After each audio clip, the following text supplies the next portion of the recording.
بسم الله الرحمن الرحیم. سلامونه ګران دوستانو، زه شهاب الله صافی یم. یو ځل بیا تاسو ته د قندهار د کلي یو منظره وړاندې کوم.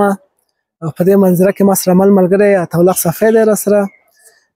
نو موږ د کونړ په پیجرې ولسوالۍ کې سو، او د پیجرې ولسوالۍ د قندهار کلی چې زموږ اصلي ټاټوبی دی، د دې باره کې به ما ملګری عطاالله صافی به معلومات هم درکړي. او د عطاالله صافی د مېلمستیا نه هم ډېره مننه چې موږ ته یې وخت راکړ، موږ ته مېلمستیا وکړه، او په دې ترڅنګ کې به د کلي په باره کې به هم موږ ته معلومات راکړي. ستړی مه شئ صافی صاحب.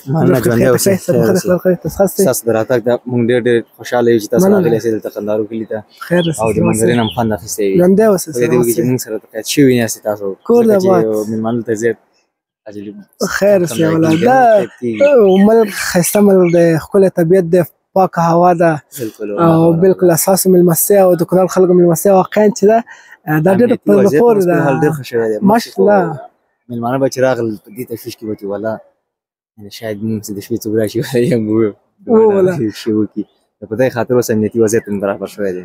رښتیا همداسې ده. بل د کونړ سیند مو ولیدو، څنګه دغه خلک چې سیلانان راځي او د سیند ته غورځي او ډوبېږي، علت یې شی دی په لامبل زه نه دی مو خدای ته هغه د پارسیوانو په اصطلاح کې اوازې ورته صحیح یاد نه ده چې دوی خپله دغه وکړي، د اوازې وکړي او خپل ځان دغه یو حد نه دغه کړي.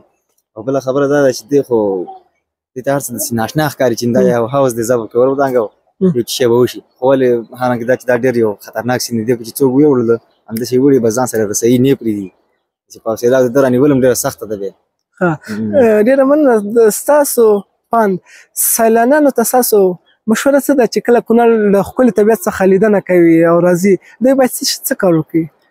د کومو کارونو څخه باید مخنیوی وکړي؟ د ډېر احتیاط نه کار واخلي، داسې نه چې خپل خانواده چې مثلا هملته په دې په دغه کې دي، په انتظار کې دي چې والله دی مثلا چکر ته تللی دي، خدای نخواسته هغه چکر په دې باندې غم نه کړي. دوی باید ډېر احتیاط نه کار واخلي، که ځي یو چېرته په اندازه په یو سهولت کې دې لاړ شي په ارامه باندې، چې د چکر نه دی خوند واخلي، د منظرې نه خوند واخلي. بل چې کوم ځای مثلا د چکر دی د دغه دی باید هلته لاړ شي خپل چکر مکر نه خوند واخلي، په حوصله حوصله دې بیا خپل کور ته باید خیر لاړ شي، چې کورنۍ خلک هم په تشویش کې نه وي چې والله زمونږ هغه د کورنۍ غړي تللي وو، خدای نخواسته یو پکې مثلا سیند ویوړو، یو پکې مثلا په غر پرې راوخوت، یو مثلا موټر چپه شو، دا ټول د بې احتیاطۍ د وجې نه کېږي. بې احتیاطۍ. ډېر ښه مننه.